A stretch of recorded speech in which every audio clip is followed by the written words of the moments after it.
हरे कृष्ण। श्रीमद् भगवत गीता अध्याय 1 कुरुक्षेत्र के युद्ध स्थल में सैन्य निरीक्षण।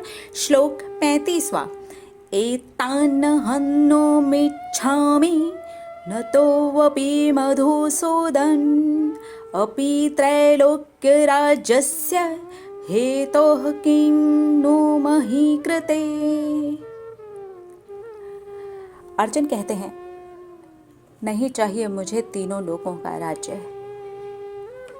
अगर मुझे अपने ही संबंधियों को मार करके मिलने वाला है ये राज्य, तो मुझे नहीं चाहिए, नहीं करना चाहता, ये इच्छा ही नहीं है मेरी। हे मधुसूदन, मधु नाम के असुर का वध किया था श्री कृष्ण ने, इसलिए उनको यहाँ पर अर्जुन संबोधित करते हैं मधुसूदन नाम से कि हे मधुसूदन, नहीं करना चाहता मैं, युद्ध ही नहीं करना चाहता मैं, इच्छा ही नहीं है, नहीं जीतना है भाई मुझे। हमारे साथ ये होता है ना, जब हमें अपनी किसी फेवरेट चीज़ को छोड़ना पड़े, यहाँ पर वो कहावत लागू होती है, कुछ पाने के लिए कुछ खोना पड़ता है।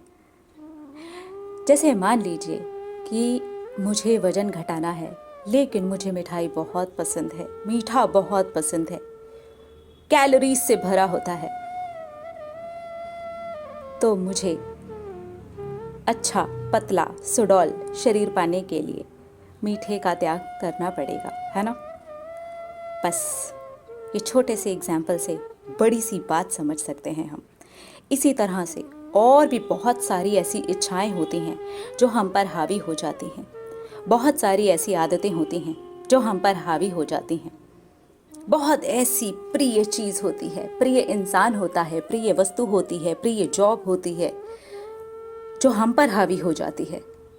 हम छटपटाते हैं और वो हमारे अंदर की शांति, हमारे राज्य का वध करने के लिए हमारे सामने खड़ी होकर के ललकारती है, जैसे आज अर्जुन के सामने हो रहा है। उसी के सगे संबंधी, उसी के साथ खेलने कूदने वाले सब भाई सब सामने खड़े हैं उसको मार देने के लिए। ऐसी ही होती हैं वो इच्छाएं जो हम पर हावी हो जाती हैं, हमारे सर के ऊपर नाचने लगती हैं। इसलिए इच्छा करें पर उसको अपने ऊपर हावी ना होने दें। ये श्लोक हमें यही समझा रहा है, और ये श्लोक से हम ये समझ सकते हैं कि अर्जुन जब ये कहते हैं कि नहीं चाहिए भाई राज्य, हम भी ऐसा कहते हैं उस इच्छा के लिए जो हमें बहुत प्रिय है, उस इंसान के लिए जो हमें बहुत प्रिय है, उस जॉब के लिए जो हमें बहुत प्रिय है, उस नशे के लिए जो हमें बहुत प्रिय है। हम कहते हैं अरे नहीं चाहिए भाई ऐसे मन की शांति, इससे जो खुशी मिलती है वही मेरे मन की शांति है। देखिए कितना बड़ा झूठ हमारा सच बन जाता है। इसी तरह से ये हमारा रिश्तेदार बनता है, हमारा भाई बंधु बनता है, हमारा गुरु तक बन जाता है। फिर ये हमें अपने तरीके से चलाता है, हमें तिल तिल मारता है, हमें तरसाता है, हमें रुलाता है, और सामने खड़ा हो करके हंसता है, मुस्कुराता है, बोलता है वेरी गुड, यही तो मैं चाहता था। इसीलिए कभी भी अपनी किसी भी इच्छा को, किसी भी आदत को खुद पर हावी नहीं होने दें। ये श्लोक हमें यही सिखा रहा है। जैसे कि अर्जुन ने ये कहा, नहीं जीतना, नहीं चाहिए राज्य, हम भी कहते हैं नहीं चाहिए ऐसी मन की शांति, ये इच्छा चाहिए, ये इंसान चाहिए, ये जॉब चाहिए, ये पैसा चाहिए, ये सब कुछ चाहिए।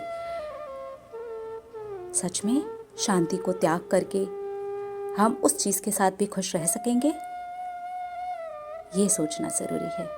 ये श्लोक की शिक्षा को ग्रहण करना ज़रूरी है। एक एक श्लोक के एक एक शब्द में इतनी ज़्यादा शिक्षा भरी हुई है कि हम समझें तो हम सब कुछ समझ जाएंगे और तर जाएंगे। यह अध्याय लगभग समाप्त होने पर है। ये अध्याय अगर हम अच्छे से अपने अंदर उतार लेते हैं तो आगे सल्यूशन पे सल्यूशन, सल्यूशन पे सल्यूशन मिलने वाले हैं, क्योंकि हमारा मार्गदर्शक हमें आगे मिल जाएगा। मिलते हैं अगले श्लोक में और देखेंगे हमारी श्रीमद् भगवत गीता हमें क्या शिक्षा दे रही है। हरे कृष्णा।